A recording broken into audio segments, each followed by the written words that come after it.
A private island resort in Davao that costs 20,000 pesos a night. A restaurant empire built by an architect who graduated Magna cum laude. And a social media portfolio so valuable, it generates $3 million a year. Most people think the queens of the Philippines are just pretty faces who wave from floats and cut ribbons at mall openings. They are wrong. Hidden behind the sashes, the crowns, and the glitter of the pageant stage is a different kind of dynasty.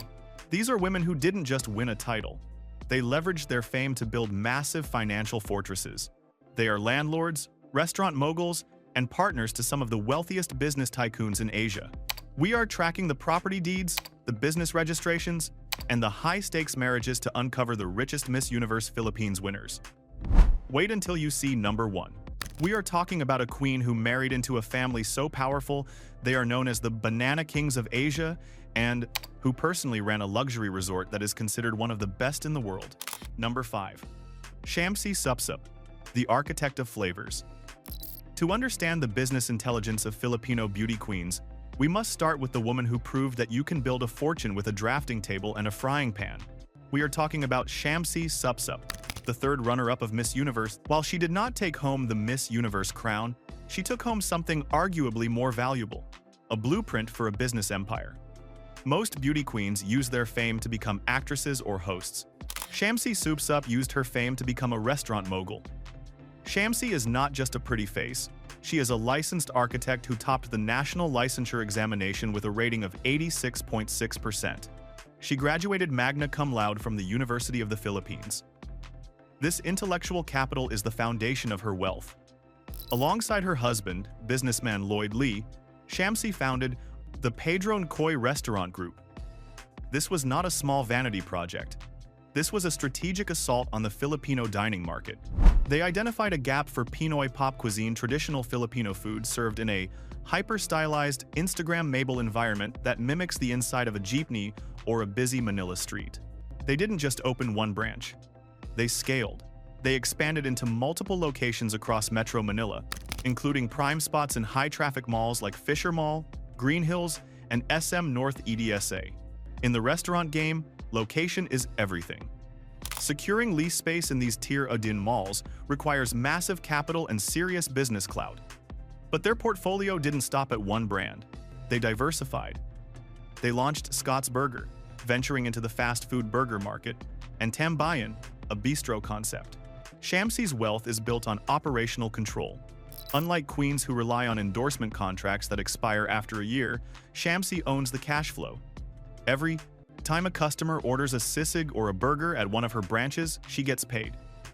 Furthermore, she leverages her background in architecture through her firm, Gridlines MGS Construction. She doesn't just hire architects, she is the architect. She designs her own homes and likely the interiors of her businesses, saving millions in professional fees and ensuring her assets appreciate in value through superior design. Her personal residence in Ayala Alabang is a testament to this. Ayala Alabang is one of the most exclusive villages in the Philippines, home to politicians, actors, and tycoons. Properties here trade for hundreds of millions of pesos.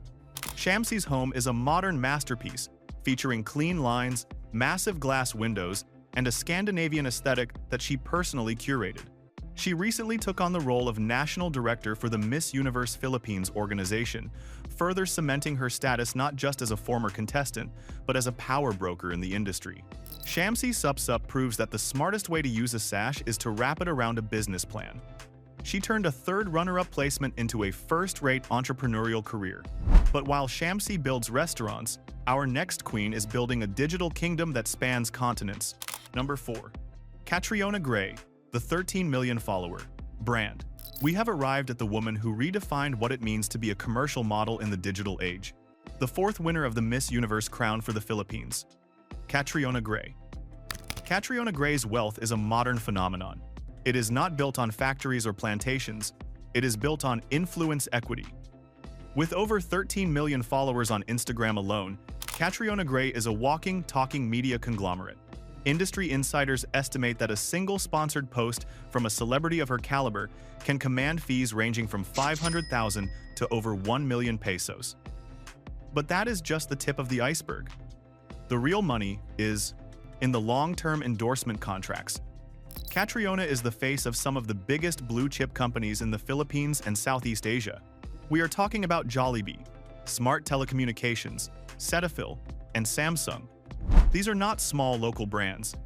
These are multi-billion-dollar giants. When they sign a brand ambassador, the contracts are often in the 8-figure range per year. Let's analyze her biggest asset, her brand identity. Catriona didn't just win Miss Universe, she created a brand called Philippine Pride. By wearing the 3 stars in a sun ear cuff and the lava gown inspired by Mayan volcano, she embedded herself into the cultural fabric of the nation. This makes her an incredibly valuable asset for advertisers who want to tap into Filipino patriotism. This branding power allowed her to purchase her dream home, which she calls Casa Gray. Located in a prime area of Metro Manila, likely within the Pasig or Quezon City circles based on her social media, glimpses. This home is a content studio as much as it is a residence. She personally designed the interiors to reflect her eclectic artistic style. The house features a dedicated music room for her recording sessions, a vibrant, color-blocked living area filled with local Filipino art, and a custom-designed workspace where she manages her various business ventures. Wait, did I say business ventures? Yes. Catriona is not just an endorser, she is an intellectual property owner. She released her own version of the lava ear cuff, which sold out instantly. She has released music singles. She has even become a host for global events, including a stint as a backstage correspondent for the Miss Universe pageant itself. Her lifestyle reflects this global citizen status. She travels extensively, often flying business class to New York, London, and Australia. However, this high-flying lifestyle comes with risks. While in London, Catriona and her family were victims of a robbery. Their car window was smashed, and their belongings, including passports, were stolen. This incident highlighted the reality of her life. She is a global traveler moving between assets in different continents. She also has a wax figure in Madame Tussauds Singapore. This might seem like vanity, but in the business of fame, it is a legacy asset. It immortalizes her brand, ensuring that she remains relevant and profitable long after her reign has ended. Catriona Gray proves that in the 21st century, you don't need to own the land, you just need to own the attention. And she owns more of it than almost anyone else in the country. But while Catriona rules the digital airwaves, our next queen rules the very soil of the Philippine entertainment industry. Number 3. Gloria Diaz, the Matriarch of Monarchs. If Catriona Gray is the new money, Gloria Diaz is the gold standard. As the very first Filipina to win Miss Universe 1969, Gloria Diaz has had over 50 years to compound her wealth, build her connections, and secure her place in the upper echelons of Philippine society. Her wealth is a mix of showbiz longevity and strategic real estate. Gloria Diaz didn't fade away after her reign. She became an award-winning actress, appearing in scores of movies and television shows. In the Philippines, a teleserye actor with her stature commands a premium talent fee per taping day. When you multiply that over 5 decades, you are looking at a massive accumulation of liquid cash. But Gloria didn't just save her money, she invested it. She is known to be a shrewd investor in real estate. Reports and interviews have hinted at her owning properties in Makati, the financial capital of the Philippines, as well as vacation homes in the provinces. One of the most notable assets associated with her family is the connection to the Daza clan. Gloria was married to the late Gabriel Bong Daza III, a restaurateur, businessman, and member of the prominent Daza family. While they separated, her children, including Isabel Daza, have inherited this blend of business acumen and showbiz flair. Isabel Daza herself married Adrian Semblet, a high-ranking executive for Adidas and now a major player in the fitness and wellness industry. This expanded the family's network into the world of international corporate wealth. Gloria's lifestyle is the definition of quiet luxury. She doesn't need to flash logos because everyone knows who she is. She lives in a sprawling home in Makati, filled with antiques and art collected over a lifetime of travel. In interviews, she has showcased a home that is elegant, timeless, and massive, a far cry from the cramped condos of newer celebrities. She also reportedly owns a rest house in Batangas, a province known for its beaches and diving spots. Owning land in Batangas, specifically in areas like Calatagan or Nasugbu, is a hallmark of the Manila elite. These properties have appreciated significantly over the last 30 2 years, turning her vacation spots into high-value asset classes. But her greatest asset might be her social capital.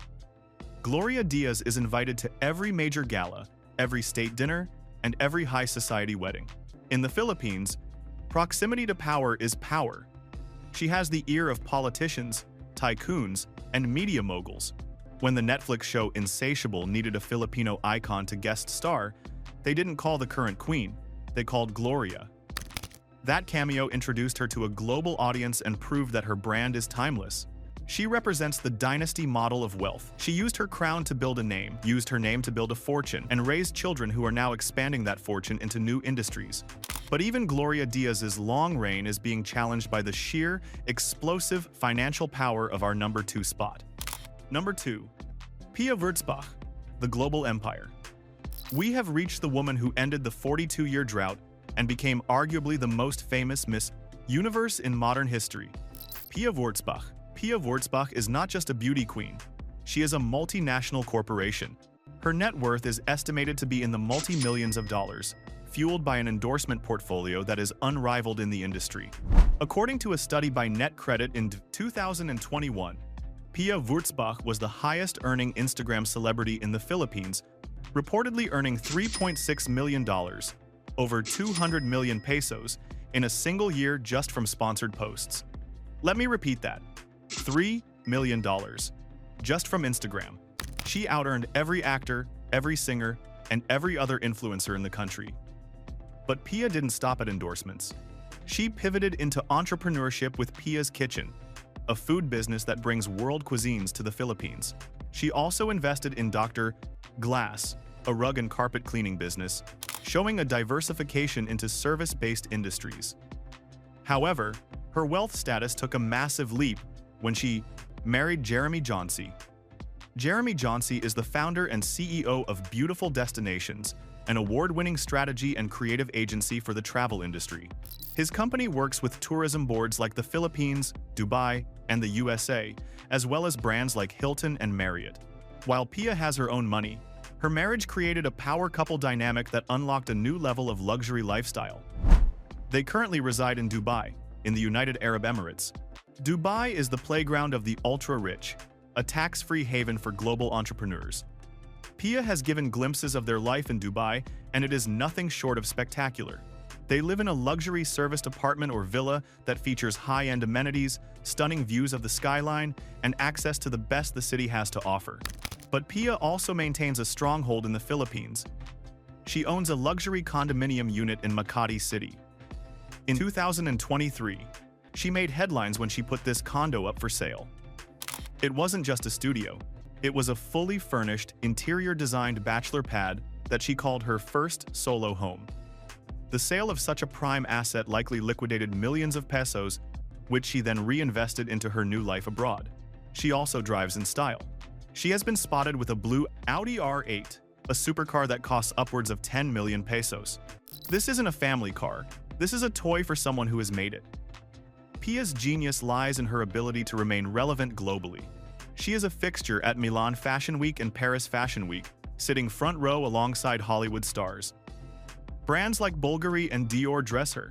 This is the high fashion tier of wealth, where your body becomes a billboard for 5-figure dresses and 6-figure jewelry. She has successfully transitioned from pageant queen to global influencer. She doesn't just represent the Philippines anymore. She represents a global, cosmopolitan lifestyle that brands are desperate to be associated with. Her wealth is liquid, digital, and mobile. She can earn money from anywhere in the world, whether she is on a beach in the Maldives or in a boardroom in New York. But for all of Pia's global flash and cash, there is one queen who sits atop a mountain of old-world wealth that is almost impossible to replicate. Number 1. Margie Moran, the Banana King's Empress.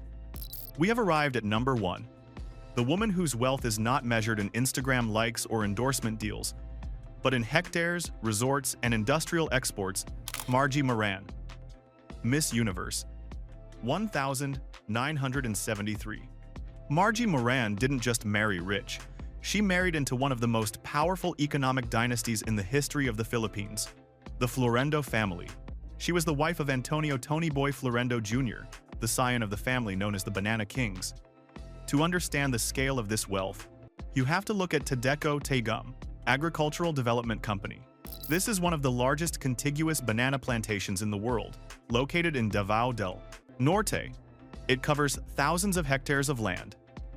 For decades, this company has been the primary exporter of premium Cavendish bananas to countries like Japan, Korea, and the Middle East. It is a cash cow of epic proportion. We are talking about a business that generates billions of pesos in revenue annually. While Margie and Tony Boy are now living separate lives, Margie spent decades deeply embedded in the management and expansion of the family's assets. She didn't just sit at home, she ran the jewels. Her crown jewel? The Pearl Farm Beach Resort. Located on Samal Island, just off the coast of Davao City, Pearl Farm is one of the most famous and luxurious resorts in the Philippines. Margie Moran served as the president of the company that managed this resort. This isn't a simple hotel. It is an architectural masterpiece designed by national artist Francisco Manyosa. It features villas on stilts sitting right over the turquoise water, a design inspired by the houses of the seafarers of the Sulu archipelago. Staying at the Pearl Farm costs anywhere from 15,000 to 40,000 pesos a night depending on the villa. It is a playground for the rich and famous, and Margie Moran was the woman running the show. Under her watch, the resort became a symbol of Mindanao's tourism potential. She turned a former pearl culture farm into a gold mine. But her influence extends beyond business into the realm of cultural power. Margie served as the chairperson of the Cultural Center of the Philippines, appointed by the president. This is the highest position in the country's arts and culture sector. It gave her control over the massive brutalist complex on Roxas Boulevard and the budget that comes with it. She also served as the president of Ballet Philippines. Her wealth allows her to live a life of high philanthropy. She doesn't just donate money, she builds houses. She has been a longtime board member of Habitat for Humanity, helping to build thousands of homes for the poor. This is legacy wealth, using your fortune to change the physical landscape of the country. Her personal residence in Davao City is legendary. It is often described as a sprawling compound that reflects the lushness of the region, filled with art, antiques, and the kind of quiet, confident luxury that you can't buy in a mall. While she maintains a condominium in Manila for her work with the CCP, her roots are in the vast, fertile lands of the South. Margie Moran represents the ultimate level of success for a beauty queen. She moved from the stage to the boardroom, and from the boardroom to the halls of government and high society. She didn't need to post sponsored content to pay the bills. She was managing a resort that people flew across the world to visit. She was part of a family that employed thousands of people. In the hierarchy of wealth, land beats brand. And Margie Moran's connection to the vast agricultural and real estate holdings of the Florendo Empire places her in a financial stratosphere that no other queen has touched. From the digital empire of Pia Wurtzbach to the agricultural kingdom of Margie Moran, these women prove that a crown is just the beginning. They are the architects, the influencers, the matriarchs, and the tycoons. They use the platform of Miss Universe not just to wave at crowds, but to open doors that are usually locked to everyone else. They traded their sashes for stock portfolios and their bouquets for business contracts. They are the richest Miss Universe Philippines winners, and they have the bank accounts to prove that beauty is power, but business is survival. So, which of these fortunes impressed you the most? Was it the $3 million a year from Instagram, or the thousands of hectares of banana plantations? Let us know in the comments below. And if you want to see who the richest actors in the Philippines are, and trust me, the numbers are even crazier. Click the video on your screen right now. Subscribe for more investigations into the hidden wealth of the elite. I'll see you in the next one.